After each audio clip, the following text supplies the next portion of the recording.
اللہ رب العزت نے قرآن کریم کی اس آیہ مقدسہ کے اندر نبی مکرم صلی اللہ علیہ وآلہ وسلم کو ارشاد فرمایا، قُلْ لَا أَسْأَلُكُمْ عَلَيْهِ أَجْرًا، کہ اے محبوب صلی اللہ علیہ وآلہ وسلم آپ ان سے فرما دیں، لا اسألکم علیہ اجرا، کہ میں تم سے کوئی معاوضہ طلب نہیں کرتا، کہ جو اللہ رب العزت کا پیغام میں تمہیں پہنچاتا ہوں اس کے عوض میں تم سے کسی چیز کا خواہاں نہیں ہوں، الا المودۃ فی القربى، بجز اس کے کہ جو میرے قرابت دار ہیں، جو میرے اہل بیت ہیں، ان کے ساتھ تم نے محبت والا معاملہ کرنا ہے۔ اللہ رب العزت نے آگے ارشاد فرمایا، وَمَن يَقْتَرِفْ حَسَنَةً،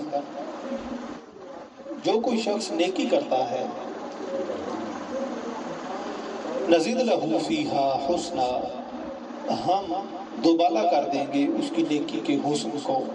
اسے بڑھا دیں گے۔ اس نے نیکی تھوڑی کی ہے لیکن اس کا اجر ہم بڑھا چڑھا کے اسے دیں گے۔ ان اللہ غفور شکور، بے شک اللہ رب العزت بہت بخشنے والا ہے، بڑا قدردان ہے۔ اس آیہ مقدسہ میں صراحتاً نبی مکرم صلی اللہ علیہ وآلہ وسلم نے اللہ رب العزت کا فرمان سنایا کہ تم نے میرے اہل بیت کے ساتھ محبت والا معاملہ کرنا ہے، اس کے علاوہ میں تم سے کسی چیز کا خواہاں نہیں ہوں، کوئی چیز مجھے تم سے نہیں چاہیے۔ لیکن اس کے برعکس ہم نے دیکھا کہ امام علی مقام کے ساتھ ایک بے وفائیوں کا طویل سلسلہ شروع ہوا جو آپ کی شہادت تک جا کے پہنچتا ہے۔ امام علی مقام وہ بلند پایا ہستی ہیں کہ جن کے ساتھ نبی مکرم صلی اللہ علیہ وآلہ وسلم کو نہایت محبت تھی، اس قدر محبت اور پیار تھا کہ جب آپ چھوٹے تھے تو آپ نبی مکرم صلی اللہ علیہ وآلہ وسلم کے کندھوں پہ سوار ہوتے تو آپ کہتے کہ ہمارا اونٹ بہت اچھا ہے، ہماری سواری بہت اچھی ہے، تو نبی مکرم صلی اللہ علیہ وآلہ وسلم جواباً ارشاد فرماتے، اگر تمہاری سواری بہت اچھی ہے تو سوار بھی تو کتنا اچھا ہے، یہ جنت کے نوجوانوں کا سردار ہے۔ آپ کے ساتھ محبت کا سلسلہ جتنا نبی مکرم صلی اللہ علیہ وآلہ وسلم نے رکھا، اس کے برعکس اتنی ہی بے وفائی آپ کے ساتھ لوگوں نے کی۔ اہل کوفہ نے آپ کو خط لکھے، آپ کو بار بار اس بات کے اوپر آمادہ کیا کہ آپ یہاں پہ تشریف لائیں، ہم آپ کے ساتھ نکلیں گے اور آپ یہاں پہ ہمارے پاس مدینہ المنورہ سے ہمارے پاس یہاں پہ تشریف لے آئیں۔ لیکن جب آپ وہاں پہ پہنچے تو ایک طویل بے وفائیوں کا سلسلہ شروع ہوا اور کسی نے بھی جو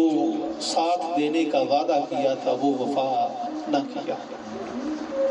لیکن یہ اللہ رب العزت کا حکم تھا اور اس کی منشا تھی جس کو پورا ہونا تھا،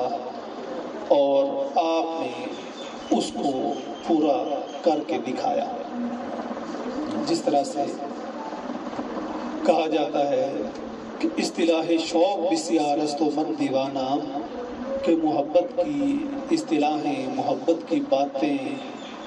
بہت زیادہ ہے، لیکن میں بیان اس وجہ سے نہیں کر سکتا کہ میں دیوانہ ہو چکا ہوں، میں اللہ رب العزت کے پیار میں اس قدر مگن ہو گیا ہوں کہ میں ان کو بیان نہیں کر سکتا۔ آپ نے وہاں پہ جو تشریف آوری کی وہ محض اللہ رب العزت کی رضا کے لیے تھی۔ اس کے برعکس کچھ لوگ جو یہ گمان کرتے ہیں کہ آپ خلافت حاصل کرنے کے لیے گئے تھے، یا آپ جنگ کرنے کے لیے گئے تھے، یا دنیاوی آپ کو مرتبہ چاہیے تھا، قطعاً ایسی چیز آپ کے ذہن میں نہیں تھی۔ اس کے برعکس کچھ احباب نے آپ کو جانے سے منع بھی فرمایا، لیکن